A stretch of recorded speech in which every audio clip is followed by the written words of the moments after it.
আসসালামু আলাইকুম। হ্যালো শিক্ষার্থীরা, তোমরা সবাই কেমন আছো? এই পর্বে আলোচনা করব ক্লাস 3 ইংলিশ বই পেজ নাম্বার 51। পেজ নাম্বার 51 এখানে আছে দেখো ইউনিট 4। ইউনিট মানে অধ্যায়, 4 মানে 4, অধ্যায় 4। এখানে আছে লেসন 1।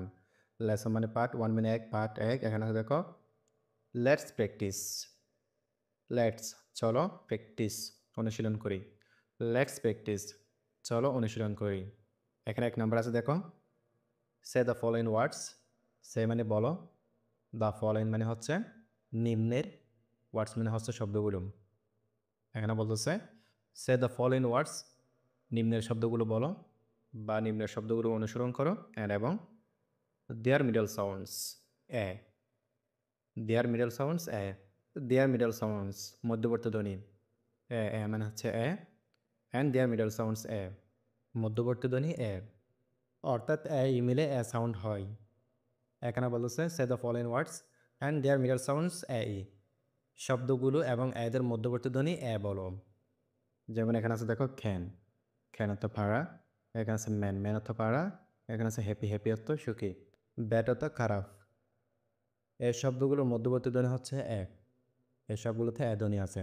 এখানে 2 নম্বর বলতেছে say the following words and their middle sounds E, শব্দগুলো এবং এদের মধ্যবর্তী ধ্বনি এ বলো। এখানে আছে দেখো ড্যান, ড্যান অর্থ গুহা। এখানে আছে ব্যাড, ব্যাড অর্থ বিছানা। এখানে আছে প্যাট, প্যাট অর্থ পোষা প্রাণী। এখানে আছে লেক, লেক অর্থ পা। এই শব্দগুলোর মধ্যবর্তী ধ্বনি হচ্ছে ই, অর্থাৎ 11 মতো উচ্চারণ হবে। এরপর এখানে 3 নম্বর বলতেছে দেখো সার্কল দ্য ওয়ার্ডস। সার্কল মানে বৃত্ত করো, দ্য ওয়ার্ডস মানে হচ্ছে শব্দগুলো। সার্কল দ্য ওয়ার্ডস, শব্দগুলো বৃত্ত করো। ড্যাট যেটি হ্যাভ আছে, অর্থাৎ যেটিতে আছে মিডল এ সাউন্ড, মধ্যবর্তী ধ্বনি এ সাউন্ড, অর্থাৎ মধ্যবর্তী ধ্বনি এ সাউন্ড, অর্থাৎ যেটিতে মধ্যবর্তী ধ্বনি এ সাউন্ড আছে এটি কী করো, বৃত্ত করো। অ্যান্ড এবং আন্ডারলাইন দ্য ওয়ার্ডস, শব্দগুলো নিচে দাগ দাও, আন্ডারলাইন করো। অফ মিডল ই সাউন্ড, মধ্যবর্তী ধ্বনি ই সাউন্ডের, অর্থাৎ মধ্যবর্তী ধ্বনি এ সাউন্ডের। ইতে এর মতো উচ্চারণ হয়, এগারের মতো।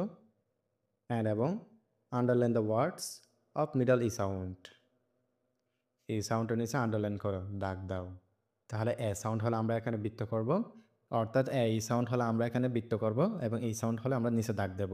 এখানে আছে ক্যাট, ক্যাট অর্থ বিড়াল, আমরা এটা বৃত্ত করতে পারি যেহেতু এটি হচ্ছে এ সাউন্ড। এরপর এখানে আছে ফ্যান, ফ্যান এটি হচ্ছে কি ই সাউন্ড, এর নিচে আমরা এগুলো দাগ দিতে পারি। এরপর আছে এখানে ম্যান, ম্যান এটি হচ্ছে কি এ সাউন্ড, আমরা বৃত্ত করতে পারি। এরপর এটি হচ্ছে ব্যাট, ব্যাট এটি হচ্ছে ই সাউন্ড, আমরা দাগ দিতে পারি নিচে। এরপর এখানে আছে প্যান, প্যান এটি হচ্ছে এ সাউন্ড, আমরা বৃত্ত করতে পারি। এরপর ট্যান এটি হচ্ছে ই সাউন্ড, আমরা দাগ দিতে পারি। এরপর রেড, রেড এটি হচ্ছে ই সাউন্ড, আমরা দাগ দিতে পারি। এরপর হ্যান, হ্যান এটি হচ্ছে ই সাউন্ড, আমরা দাগ দিতে পারি। এরপর হচ্ছে হ্যাট, হ্যাট এটি হচ্ছে এ সাউন্ড, আমরা বৃত্ত করতে পারি। এরপর ক্যাফ, ক্যাফ এটি হচ্ছে এ সাউন্ড, আমরা বৃত্ত করতে পারি। তাহলে শিক্ষার্থীরা তোমরা এগুলো ভালো করে দেখে নেবা।